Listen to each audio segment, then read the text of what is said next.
Welcome to Minorities and Mental Health. Of course, we're handling grief during the holiday season.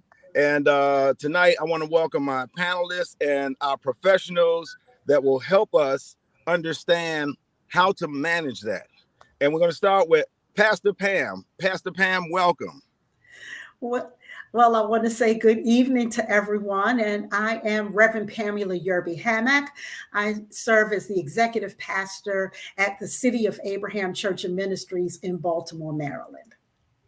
All right. Well, thank you for being here tonight. We greatly appreciate you. Thank you for having me. All right. And Dr. Anique Forrester, how are you today? Hi, I'm great. Happy to be here. My name is Anique Forrester. I am a consultation-liason psychiatrist at the University of Maryland. And I'm also the chief of diversity, equity, and inclusion for the Department of Psychiatry at Maryland. So I'm happy to be here and happy to be talking about mental health. Okay. We greatly appreciate having you tonight. And Kym Ali, how are you tonight? Hey, Conan, it's a pleasure to be here. And just want to send a shout out to people that are tuning in. My name is Kym Ali. I am a nurse, mental health coach, and a diversity, equity, and inclusion consultant. And I work with inside organizations to empower leaders to create psychologically safe and inclusive environments so that everyone can thrive. All right. We thank you for being here tonight. We greatly appreciate you. All right. Professor LaTanya Eggleston, how are Yes, you? I'm lovely. Thank you so much. And we want to thank Radio One partnering with Nami, Maryland for this meaningful panel and thank all the listeners who are joining us tonight and those who are watching the replay. NAMNI, for those of you who are not familiar, is our National Alliance on Mental Illness, and it is the largest grassroots mental health organization which operates at the national and state level. So we're with Nami, Maryland, and I'm a board member, and you'll hear more later, a committee chair for our upcoming Nami Walks Maryland to stamp out the stigma of mental health.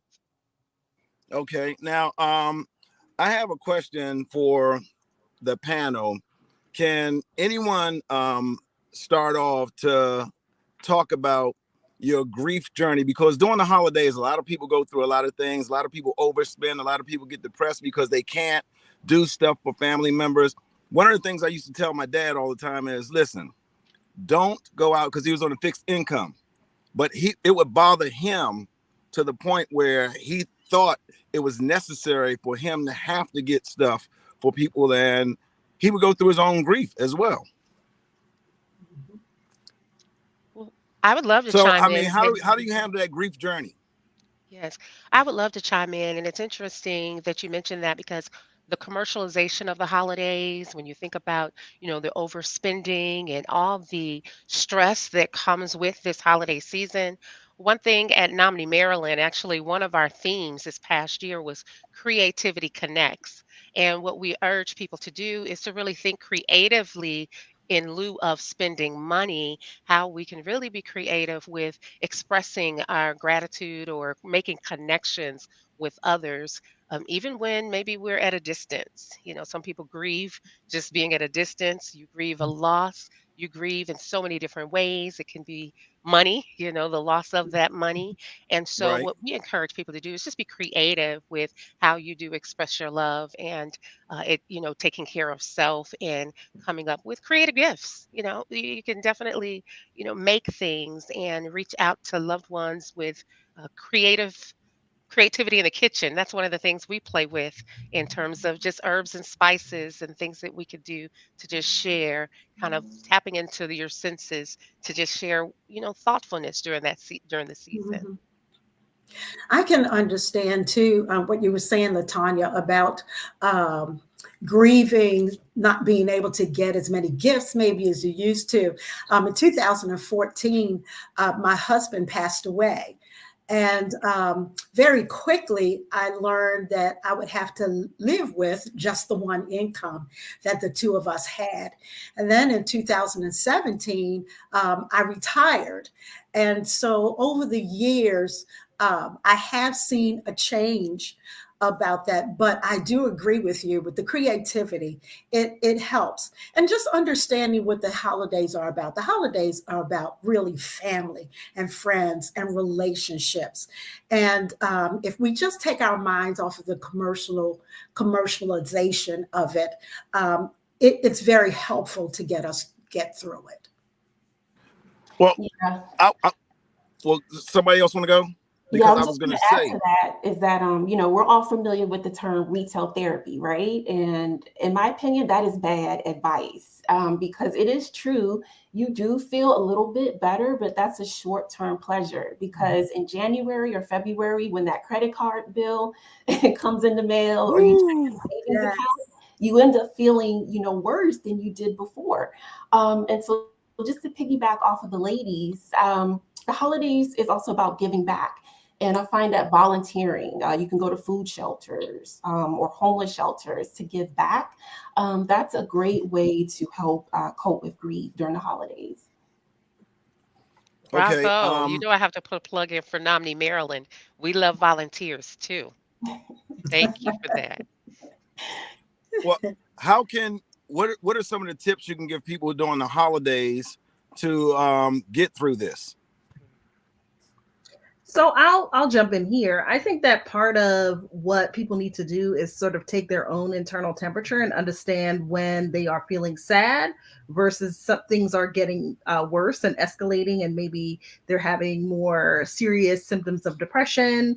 They're changing their behaviors, their patterns of functioning now because their mental health is worsened.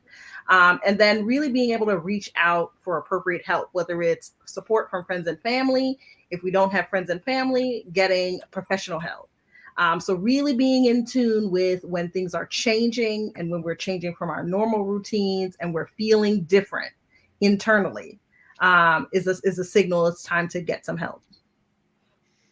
Yeah. And Okay, I'm And well, noticing this is such a great topic. Thank you for that, Dr. Forrester, because I wanted to add when you say reaching out to others, some of the viewers could probably see dialing 211 is also a resource. I think I saw one of the callers or one of the viewers identifying what if you don't have anyone to reach out to. mhm. And so we want when you don't have family here or you live alone, we need people to know we have partnered with 211 and they're available 24/7, 365 days a year. So if you find yourself just struggling during the holidays and you need someone to speak to or talk to, we definitely have callers on standby. And it's also a resource center to support and connect you with free resources that may be supportive for you during this time. And I think another thing too is, if you live alone, just learn to celebrate yourself as well. I know I had to do that. There were times when I made dinner for me. Again, getting back to that creativity, because the loneliness and the isolation can be overwhelming and overbearing at times.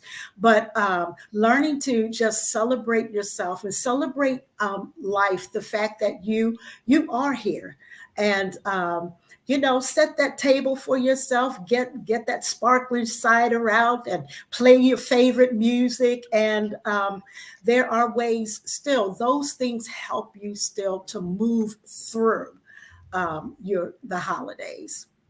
Yeah, and just want to add also setting boundaries is critical, because you're going to find that friends may push you to come to their house for Christmas parties or dinners, but that could be a trigger for you, right? Because you might True. not want to be around people or their families and see them celebrating.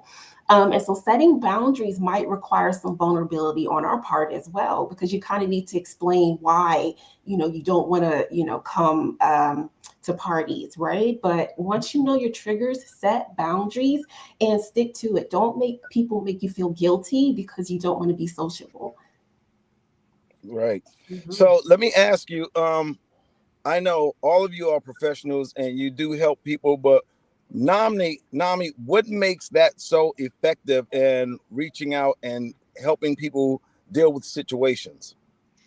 Absolutely. And what makes it so effective and a part of our campaign is to really, our generous donors and the walks that we have, it allows people to really be open about how they're feeling, what they're going through, and the money that we raise during our walks actually creates these amazing programs. For example, there's peer to peer, so you're able to connect with people who have maybe similar mental illnesses, or families or caregivers of families who might be going through similar things. We also have a family to family, which has been a very excellent program during these last couple of years. And it's a free 8-week program where families can attend a virtual course to get information about, the different disorders, causes and the effects, and then how people are living productively with their diagnoses. So what makes it so helpful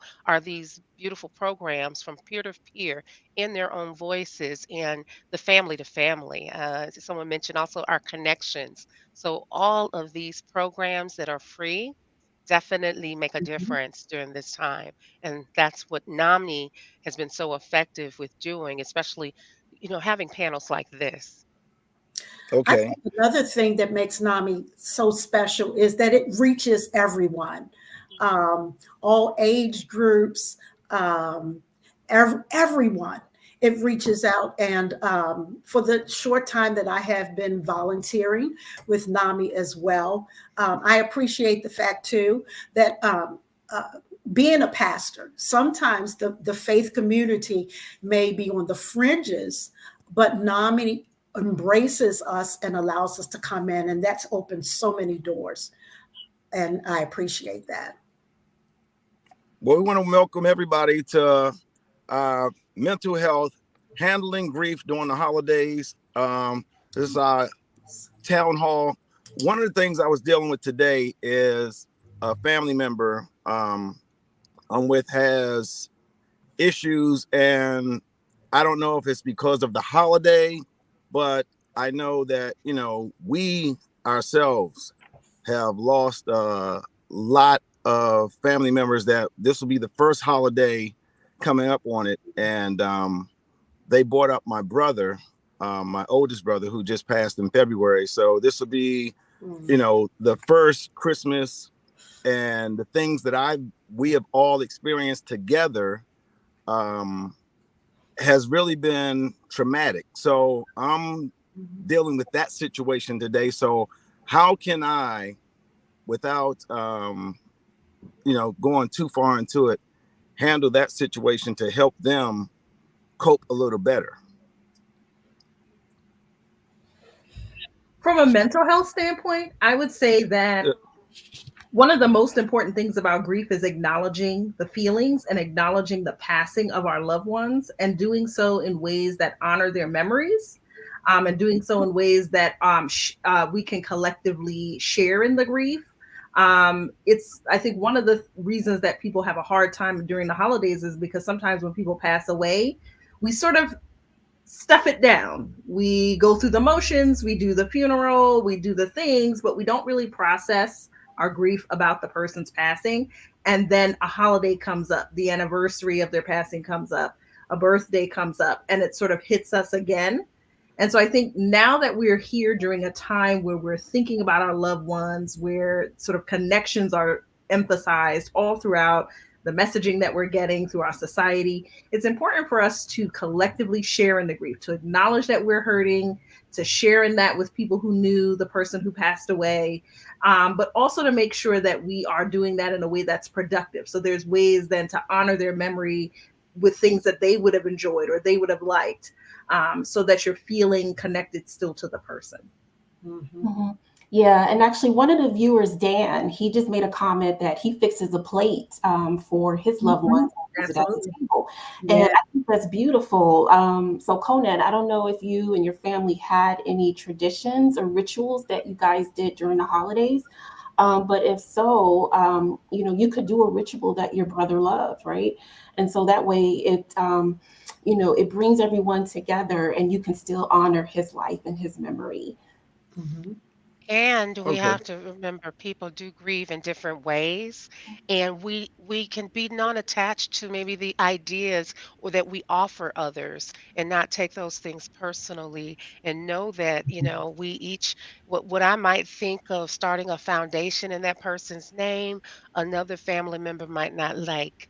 And so just being open and designing the relationship of how you would like to be with each other and listening is definitely necessary, not just what's being said, but what's not being said. So non-verbally, you can also pick up on, what might be happening with the individual. And if I know our professionals have spoken and given some great ideas, we want to remember that Nominee is also available to help you navigate that. You don't have to navigate that by yourself with your family because, and that's one of our slogans, you are not alone. Mhm. And we all grieve differently for different reasons. And we want to just be open and realize sometimes traditions and trying to keep traditions can be a trigger, but definitely accept your emotions and just, process and move at your own pace, yet being open and to listening and to sharing what really is going on. Mhm. Well, one of the things is we were all trying to today say maybe you might need to talk to someone, but they don't want to hear that. Mhm. So they don't believe that that's a solution. And what we're trying to do is figure out the best way. This is important for me as well, because today is just one of those days, and to have this happen on a day like today, it's good that I'm able to at least express that to you all. Excuse me. So we're trying to figure out a way to make sure that they know they need to talk to someone. So how do you kind of do that without making it like an intervention and Mhm. pushing them to it? That's a very hard place to be.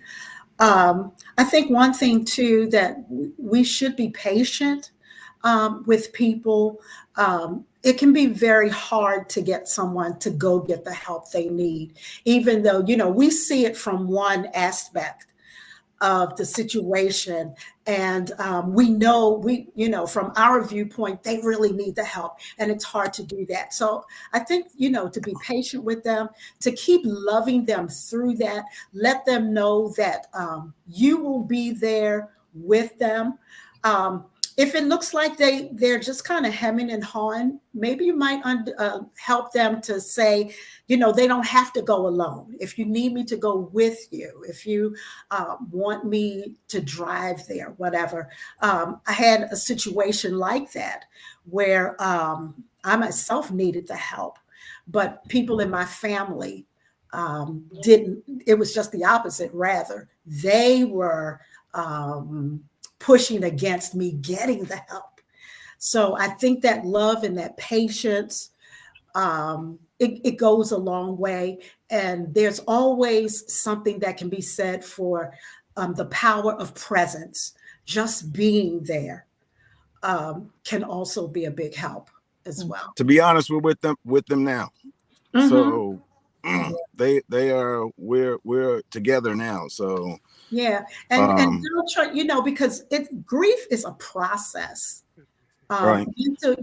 Our mental health issues, it's a process. It's recovery is not an event. It's not, it's a marathon. It may take some time to go through it, and everyone's going to grieve differently.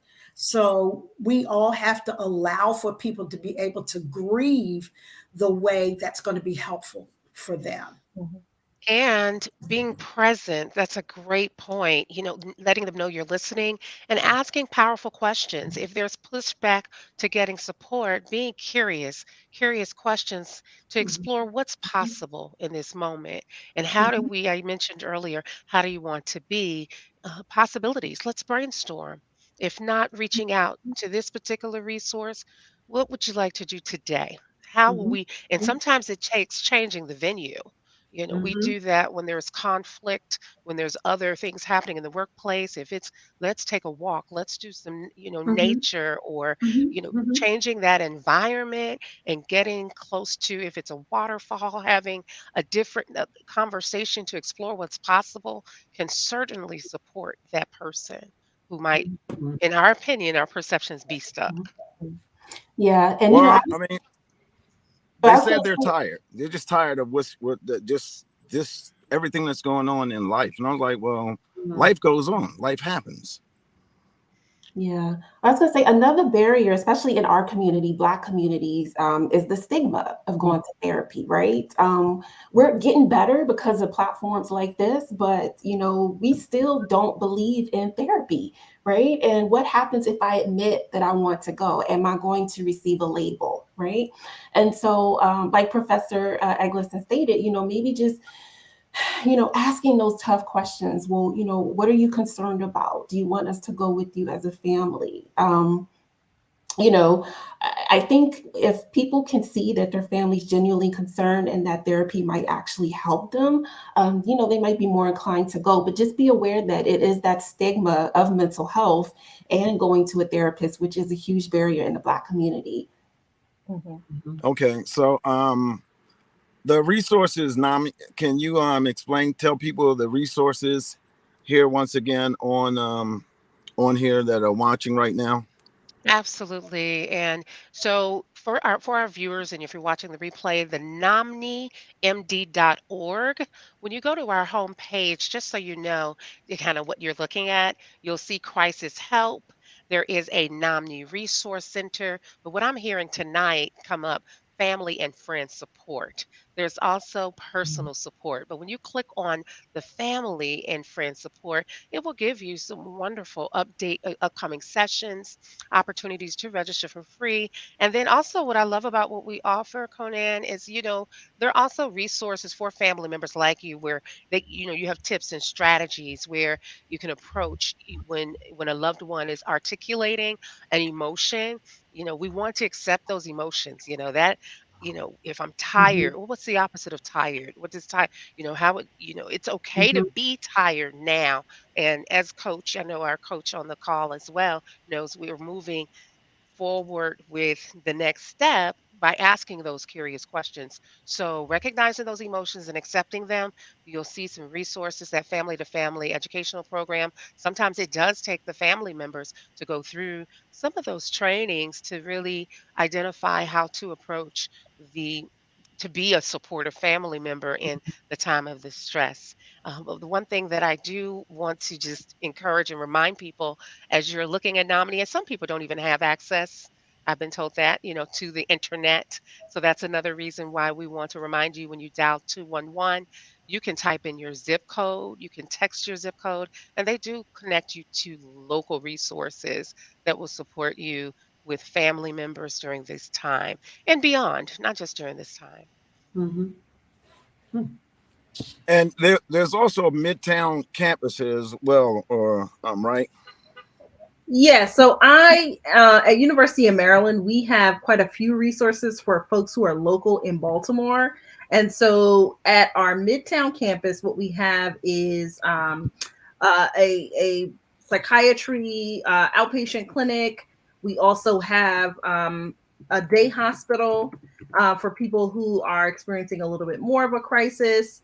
And it's important for people to really understand that in order to overcome the stigma associated with mental health, we really have to normalize that this is to kind of keep us healthy, to make sure that we're doing okay. So just as if we had physical health needs, we would, ostensibly go and see a doctor about that. If our mental health, if we're questioning it, even if we don't think we have a disorder, it's important to go and talk to somebody. And so at Midtown, you can call 410-328-6231 or visit our website, ummidtown.org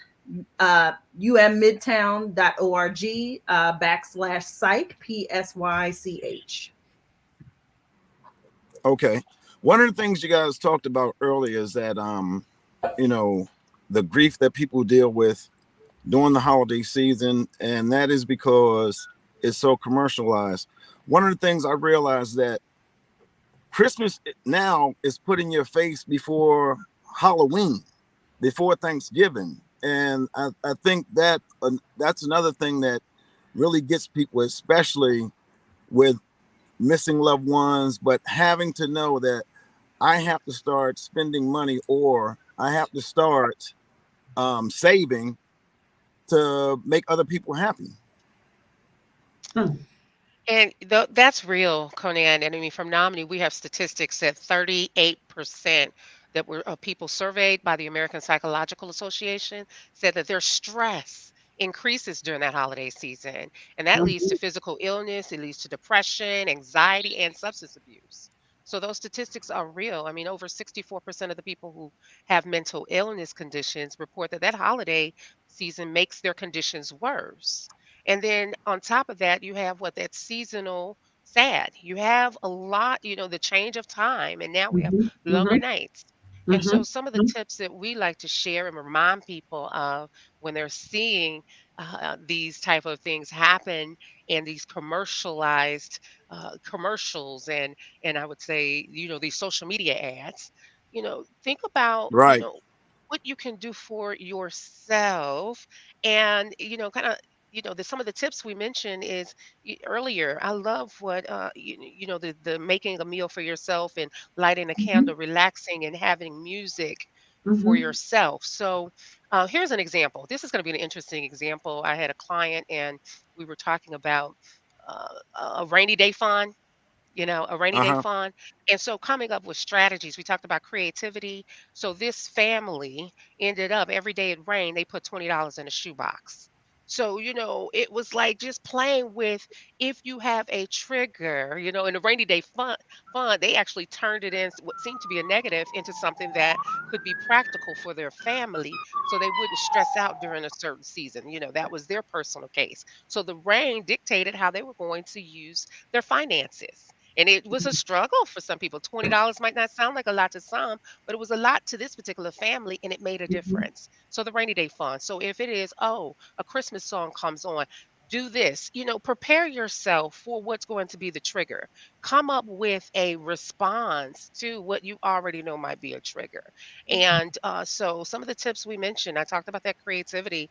And, if it's in the kitchen, if it's in the garden, if it is, taking a walk, and finding mhm, time to exercise and stretch it out. Some people can't get outside, so during this last couple of years we talked about stretching it out and turning that television off or social media fast and coming up with again a plan. I mean, when you're driving vehicles, you have to have a plan. You don't wait until an accident happens to come go look for insurance, at least not in the state of Maryland. They have a Right. plan in place. So you need a plan in place when you know these triggers are going to happen or these experiences will happen and they're affiliated or associated with that. So that I would be think, a couple of oh, things I'm to sorry. consider. Oh, that's I fine. think another thing is too is when the holidays come, instead of always thinking about spending money, start thinking about creating experiences. There are experiences that you can do that are absolutely free. If you like the lights are everywhere. People are decorating their homes. Just drive around and look at the lights. Those things help. If you're here in Baltimore, 34th Street is excellent. The lights are there, and those things, because sometimes you do, and especially during this season we're in after this pandemic, money is short for so many people who did have some money. Now with the inflation, and we don't know whether it's going to be a recession or not, and we can't stop living because these things happen. But we have to find out how we can flip the table and we can still find some peace and some joy and some happiness, because there are some things that don't cost a lot but create memories. Right. Well, we want to welcome everyone to Minorities and Mental Health Handling Grief during the holidays. One of the things that I know, because today we to be honest, we're all cried out. We've been hugging and doing all that, but other people that are dealing with situations similar, when the holidays happen and you deal with stuff like this, some people that are not strong enough turn to what word, self-medicating. So how should people deal with that? So I think one of the things that's important for people to understand is that the term self-medicating can be quite deceptive, because it gives a sense that you're treating your pain, your negative feelings about something, the grief that you're going through with something that is typically harmful to you. And so a lot of people use drugs and alcohol. Some people may overeat during the holiday times. I think it's very, very important that if you are noticing a pattern where you are overusing things or you're using dangerous substances just to kind of cope with your feelings, what you need to do is really seek help. That is the time where it's important to see a professional, to talk about it, and to get some real treatment, because those things can harm us in ways that we don't anticipate because we're trying to avoid some negative feelings. So you're not actually medicating the problem away. What you're doing is kind of numbing yourself with something that can be quite dangerous to avoid those feelings, when really we need help to discuss the feelings, to process them in a healthier way. And if we have now a concern that there is something more serious going on, then we can think about treatments that are more appropriate. But the self-medicating piece of it is something that we really need to keep an eye on. And people are very secretive about what they're doing to self-medicate. And so we need to ask, do you feel like you need to use something? Are you taking things? Are you changing what you're doing in order to try to kind of numb the feelings? Because that's a clear sign that the person needs help. Well, you can also look in their eyes, because that's one of the first things I do. I look in the eyes of the person I'm talking to, to try to get a gauge on what's going on. Absolutely. And we can tell when people are under the influence of substances. And so we do need to be asking about these things. But really and truly, if somebody's feeling the need to do that, it's time to have a more in-depth conversation and really talk about getting help from a professional. And I'm so happy you brought that up, because there's another program that Maryland offers. It's called Parent Craft. And Parent Craft is a free, this program cost hundreds of dollars, and Maryland is offering it for free if you're a parent or you work with Wow. kids. So you can actually go through this program. You're in education, higher ed, so you can actually identify, our youth. That, not just youth. I know we're talking about all people with substance abuse, but really so you can recognize and support our youth, and really more prevention is what we're looking for during this time, if that is a concern for parents that might be on the call and or anyone who's working with children. It's called Parent Craft, and you'll find access to that on NamiMaryland.org, NamiMD.org as well. Okay. And as a pastor, I would like to encourage pastors and ministry leaders to realize that there may be some people in your congregation that are having these types of issues. And if you don't already have these types of programs within your churches, support groups, those things are things that you can start to look into. Gather up some of those resources. We've been talking about the many resources that NAMI has. The University of Maryland, they have those resources. Start putting those things together and put them so that when people in your congregation are having issues, then you can help direct them to get the help that they need. Thank you so much for that reminder, because, with Nami, Maryland, it sounds like, oh, it's this little office in Columbia, Maryland. There's over 57,000 people in our network. And we want everyone, including you, Conan, to know you're not alone in this journey. Right. So those faith-based organizations are community-based organizations. We have families, individuals. These are just not volunteers. We have professionals, Fortune 500 companies that are supporting everything that we are about in terms of responding to the need here of supporting people who are really struggling during this time, and to remind you that people who are struggling are living quality lives. Absolutely. Yes. Well, I think sometimes people think because we're in radio that we don't go through stuff like the situation I'm dealing with right now, currently, today. The only person I told was our promotions director at the radio station, because that's the person I talked to. She is a mother, she has children, and I just sometimes she gives me some good advice on how to move through some of this stuff. But it's fortunate and unfortunate for me that it seems like as I go through this, I end up doing these, which kind of helped me. And to listen to you all as well, even though I'm hosting it, I'm getting something from it as well while I deal with what I'm dealing with. Yeah, well, Conan, one, thank you for sharing this. I know this is something very personal, but it humanizes you, right? Because the audience listening to you may think that your life is perfect because you're, a radio show host. But by you coming, but by you coming forward and sharing what's happening, it'll encourage and inspire other people. I'll be holding back while I'm on here sometimes. It's just because it's real. Yeah, it really is. Appreciate it. The audience appreciates, you having the courage to share this. But you have no idea. You are inspiring and encouraging others to either get the help that they need or to provide the support that they need for their loved ones. So thank you. And something we say in coaching is tears equal importance. So we love that. It's attached to core values, and our core values are so strong. That's why we're here tonight.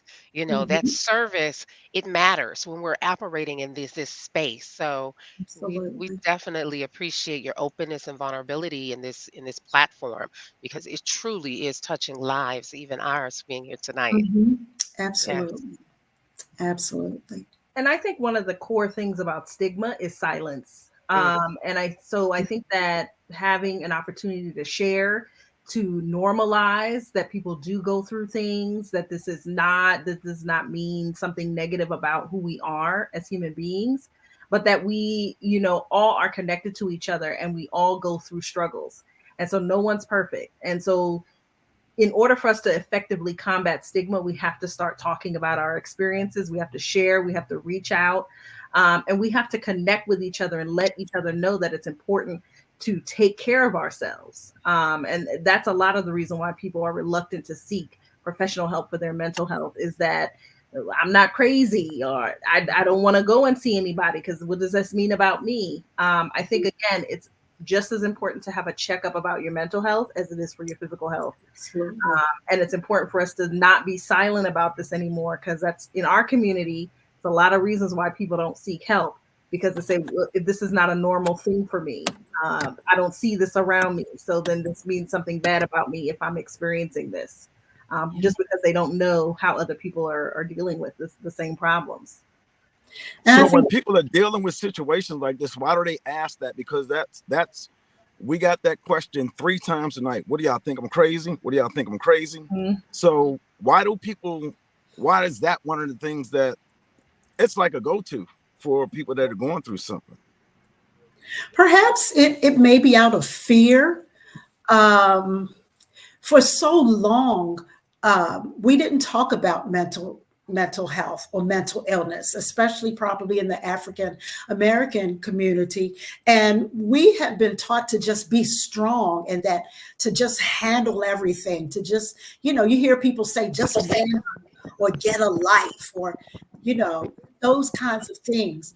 But we are human, and these things are just bound to happen to us. And I understand, what do you think? I'm crazy.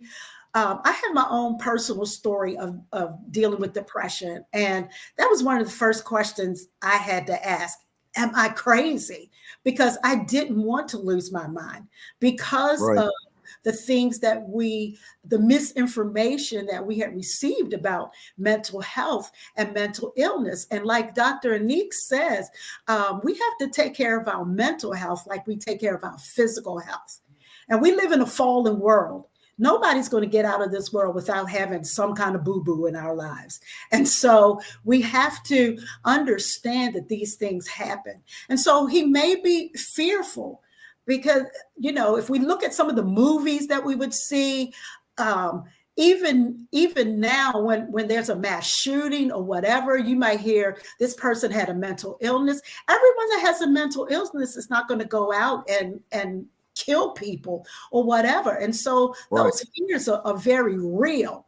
Like, what am I going to do? What is this going to do? But when you get the right kind of information to help lead them, to let them understand that there's nothing wrong with getting the help you need, and there are plenty of people out there that can help you. Yeah, I was going to say, so one thing I tell my clients is that, listen, if you broke your arm, would you still go to work and try to type and carry books? No, you go to the doctor right Right. with help. And so it's the same thing with our brains. Our brain is an organ in our body. And at some point, everything, is out of balance and needs to get, realigned. And so by you getting the help that you need, you're taking care of yourself. So that way you can show up as your best self, right? And so when people look at it like that, it's like, oh, I didn't really think about it like that. If you're telling yourself you've never had any mental health issues, you're being dishonest, because at some point in our life, we've all dealt with depression, anxiety, something related to stress, right? We have all dealt with it at some degree, right? And so it's having the courage. People say that asking for help is a sign of weakness. It's actually a sign of strength. Absolutely. Right? And so, get the help that you need. Like, I promise you, you will feel so much better. Mm-hmm. So there's inpatient, outpatient treatment. Talk to me about how a person can deal with the difference of inpatient and outpatient treatment or help. So I can take that. So for most of us, for many of us, if we're checking in about symptoms that we're experiencing, most of that is going to happen in the outpatient world, seeing a therapist, seeing a psychiatrist, and just really checking in about symptoms that we're experiencing and understanding their context, talking about our lives, the stressors that are going on. And so really that's reaching out and making an appointment. When we're thinking about more serious symptoms, when we've changed our daily functioning, our eating and sleeping patterns are changing, maybe we're thinking about suicide, not wanting to live anymore, that's giving us a sense that we may need to be in a hospital setting, because that is considered an emergency. That's much more serious. And that's going to the emergency room, calling 911. If you're thinking about harming yourself, if your behavior patterns are changing to the point that people are noticing you're not functional, that's a time to get some more immediate treatment, which is coming to the hospital. But again, for many of us, and for the things that we're talking about, grief issues, stress related things, traumatic events that maybe have happened, it's really about checking in with somebody, talking about your history, letting somebody kind of help guide you and walk you through what you need. Sometimes it's just talking therapy, sometimes it may be medication. But the hospital is for the more urgent needs that we have. So, go ahead. One of the things that Nomni likes to remind listeners and viewers is that sometimes minorities don't reach out because of the coverage or lack of insurance. So that can also be problematic. People get really all concerned about who's going to pay the bill, how is this going to be taken care of. Guess what? Nomni is there to support you and navigate and walk you through the connections to support that. That should never stop anyone is in the state of Maryland, anyone, whether it was a nominee to support and other organizations, I'm sure, to stop them from getting the support and help. So a person that is looking at this right now can go to nominimaryland.org or nominimd.org, right? That is correct. And or dial 211. 211 is scrolling across the screen. And that 211 service, again, for everyone listening, it is for essential community services. So it provides local services and it represents everyone. They want to help more people. And it can be any call, any need. It could someone cut you off and you just really worked on the beltway and you're worked up, and you just need someone to vent and talk to in a safe space. It could very well be, and we even help. I mentioned all the other programmings, but veteran support, home front. It could be, the temperatures were what they were this past week, and you need a shelter. Where is the closest shelter? And some people, unfortunately, don't even want family to know that they're struggling through something. So that 211 is available and confidential. Food services, shelter, your basic needs must be met. In Maryland and Nami are there to really support and partner with other partners to make sure that happens for our residents. Okay. We'd like to welcome everybody that's tuning in to Minorities and Mental Health, Handling Grief During the Holidays. One of the things we did not do today, and I would like advice on this personally. We did not inform my mother because she's already lost 2 sons and has gone through a lot herself. So the situation that is happening, she will probably be the last person to find out today. Advice. How do we protect her? Can you be a little bit more specific about protect her from? Well, just dealing with going into the holidays and knowing that another relative is dealing with this situation and thinking that they're just tired of just dealing with it and being here and stuff like that. So that's one of the things that is happening tonight that we want to make sure we stay on top of it. That they did go to the emergency room, but they said, well, they couldn't deal with it. Did they go alone, or did someone go with them? Yes, they went alone, and that's when we kind of found out a lot of the stuff that was going on. Well, well, your mom maybe, and I definitely would not, if this is something that could really get out, I definitely would try to let her know what the situation is. But with all of you going there with her together, to sit with her, to try to ease the burden of the situation. Personally, I don't like to find out things from other people if it involves my family, but your mom. Well, the thing is, she's in Florida. Oh. And we're here in Maryland. Right.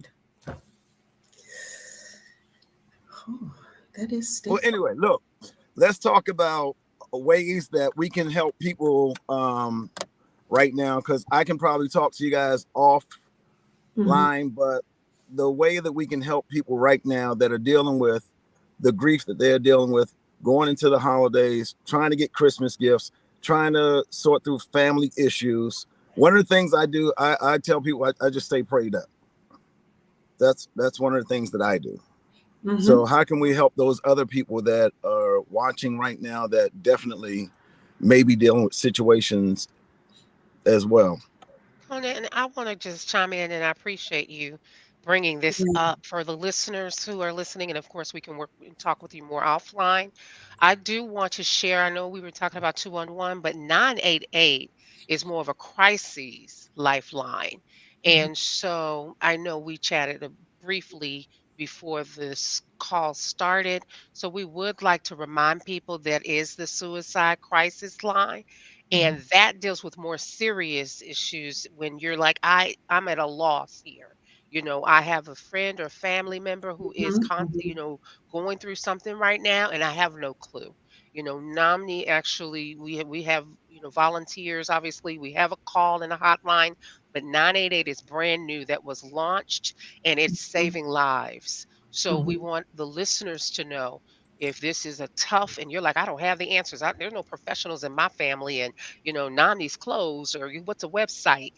We do need people to know 988. These callers will walk you through and get in and have answers to those tough questions on how to respond to your family members and friends. Okay. I know that we're getting close on time, but I would like for everyone to go back through, starting with Kym Ali, and tell everybody what you do, who you are, and how you can help them. Sure. So again, I'm Kym Ali. I am a nurse, mental health coach, and a diversity, equity, and inclusion consultant. And I work with organizations to empower leaders to create psychologically safe and inclusive environments.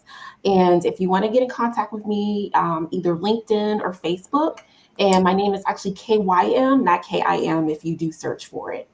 It's been a pleasure to be here. Thank you so much. Okay, Anique. Sure. Dr. Anique Forrester.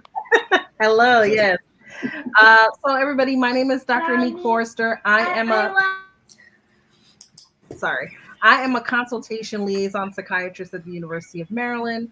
Again, I've given the information for how folks may be able to contact our Midtown campus.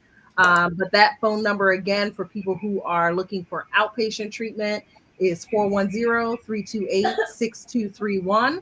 And the website is ummidtown.org/psych, PSYCH. All right, Professor LaTanya Eggleston and Dr. Anique Forrester, thank you so much. Thank you. So I am a professor coach. LaTanya Eggleston actually started with Nami from the college. So at the university, Oh, wow. I teach in the communications program, and we have over 100 community partners. And my students were picking the sustainable goals around health and wellness. So the students kept picking their topics for their call to action speeches. And when I found out they were not, just doing service, but, in learning the theory of putting a speech together and solving a problem, it led me to Nomni. So I started going to events where my students not only were speaking in the classroom, but in the community. And the executive director immediately snatched me up and was like, hey, the work that you're doing at the college and the work that you're doing in the community, it connects to what Nomni represents. So I got introduced to Nomni years ago, and fast forward to now, I say from the college to the committee, I'm serving on two committees, not only as a board member for Nominee, but also I'm one of the steering committee chairs for our upcoming walk. So we do want to invite people to participate in the Nominee Walks Maryland 2023 to stamp out this stigma of mental health, to make it more normalized, like we've mentioned tonight. As we're walking and talking a headache, we can talk about, actually, a mental ache, what's happening with us. So to reach me or reach us, you gotta go to nomnimd.org. And I'm also on LinkedIn. So please reach out. We would love to have teams and families get together and walk and we'll be back in the harbor. We were doing virtual walks, and some people are still going to do virtual walks or do their own little community walks, but there's a lot of ways to get involved, from churches to communities and families. So thank you so much for just hosting this meaningful topic. And Conan, thank you. Thank all the other panelists, and definitely Nami Maryland is so happy that the viewers and the people who are watching the replay, that you are listening and being a part of this awareness campaign. Well, I thank you, and it means a lot to know that because of the community involvement is why you got involved. So that's major, especially for helping us, our people that don't believe that they need help for their mental issues and things that they go through. So thank you so much. Mm-hmm. And Pastor Pam. Yes. Well, Conan, so nice to meet you. So nice to meet the ladies that I am sharing with. I just want to say thank you to Nami for inviting me. This has certainly been a helpful conversation, and I have gleaned a lot myself. And I'm Reverend Pamula Yerby-Hammack. I'm the executive pastor at the City of Abraham Church and Ministries. We're located 1124 West North Avenue. And I'm also an advocate for the faith communities, especially the African American church, in helping, leading people with to resources and things like that. I'm also part of the Congregational Depression Awareness program at Johns Hopkins Bayview. And if anybody wants to reach out to me, you can reach out to me at preacherpam@gmail.com. And I would be able to help you with anything. Thank you so much. And I want to give a shout out. I saw Like Hugh O'Connor. And like you want to say, God bless you, sweetheart. Stanley was definitely a part of our community as well. And we loved him and we love you. All right. You said Preacher Pam. You went from Pastor Pam to Preacher Pam. Yeah, it's all the same. All right. Well, we want to thank you all. We greatly appreciate you. Minorities in mental health. That's one of the things that we definitely want to make sure we help our community with. And I appreciate you all taking time to also work and help me. All right. So you enjoy your holidays. And on behalf of Magic 95.9 and Urban One, we greatly appreciate your time and your efforts and the things that you do for our community. Okay. Thank you. Thank you. Thank you. Thank you. Thank you. Yay.